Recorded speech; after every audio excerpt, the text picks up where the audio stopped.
Sometime later, Jesus went up to Jerusalem for one of the Jewish festivals. Now there is in Jerusalem near the Sheep Gate a pool, which in Aramaic is called Bethesda, and which is surrounded by 5 covered colonnades.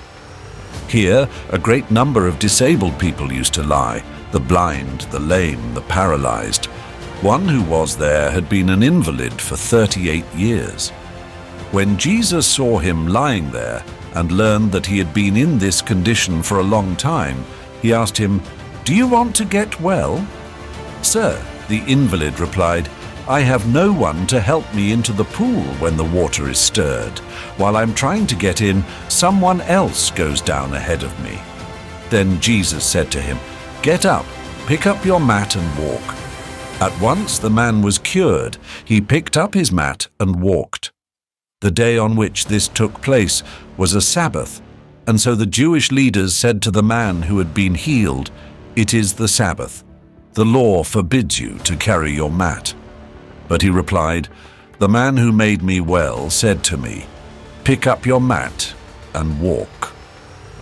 So they asked him, "Who is this fellow who told you to pick it up and walk?"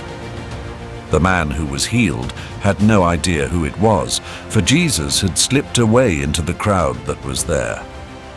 Later, Jesus found him at the temple and said to him, "See, you are well again. Stop sinning, or something worse may happen to you." The man went away and told the Jewish leaders that it was Jesus who had made him well.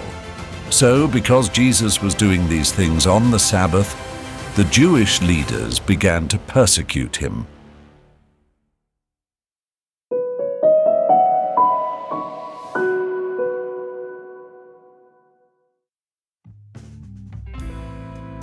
This story unfolds in Jerusalem at the Pool of Bethesda, a place that served as a kind of ancient healing center. Picture this scene: 5 porticos, a shadow offering refuge to many sick people, each with hope in their heart. It's a place where dreams mix with desperation, where people awaited their chance, a moment that would change their lives. And then Jesus appears, not with some magical incantation, but with a simple question: do you want to be healed? For many years, a sick man missed all chances of healing because there was always someone quicker, someone else taking his place in the mystical waters. His words to Jesus, "Sir, I have no one," are not just an expression of helplessness, but also of profound loneliness. Jesus doesn't need to demonstrate his power by stirring the water, nor does he need any rituals. He says, "Rise, take up your bed and walk." And at that moment, the man's life changes forever.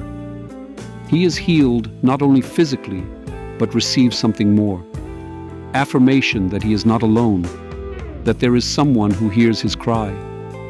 Whenever we feel defeated by life, whenever it seems we have no one to support us, Jesus reminds us that his mercy knows no bounds. We don't have to wait for the water to be stirred. We don't have to rely on someone else's grace. Jesus is with us here and now, ready to say to each of us, "Rise and walk." Interestingly, this story also has another dimension. When the man started walking, he immediately encountered criticism. It is the Sabbath, so you are not allowed to carry your bed. The law enforcers reminded him. How often do we become like those religious leaders, focusing on the letter of the law and forgetting its spirit? How often do we criticize others, not seeing the work God is doing in their lives and in ours? Similarly, in the 8th chapter of the Gospel of Luke, in the story of the healing of a woman suffering from bleeding, we see that healing comes when we touch Jesus with faith. This woman, unlike the man at the pool, actively sought an encounter with Jesus. Her faith and action, despite obstacles, brought her healing. Both stories show that Jesus transcends human expectations and limitations. He is not enslaved to tradition or human commands, such as observing the Sabbath in a way that prevents doing good. The religious leaders, focused on following rules, failed to see that something much greater was happening before their eyes. How often even now do we encounter religious leaders with their rules, social norms, and expectations that can limit us? Jesus reminds us that true healing and freedom lie beyond these constraints.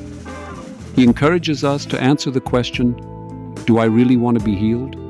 And then to follow him with faith that transcends tradition and rules. Jesus sets an example of how we should respond to the needs of others, not with condemnation, but with mercy. He reminds us that showing love and compassion is more important than strict adherence to rules. At the end of the scene, Jesus tells the healed man, "You have been made well, sin no more, lest a worse thing come upon you." It's a reminder that the healing we receive from God also comes with a call to change our lives, to leave behind past mistakes and sins. Healing means more than just freedom from physical ailments. It's liberation from what limits us, from our own pools of Bethesda. It's an invitation to lift our bed, our lives, our experiences, our suffering, and follow Jesus, who offers us freedom and the fullness of life. True healing doesn't come through what people consider effective, but through a personal relationship with Jesus that changes everything. Are we ready to take up this challenge? Do we want to be truly healed? Let's say to Jesus, yes. May he bless us every day.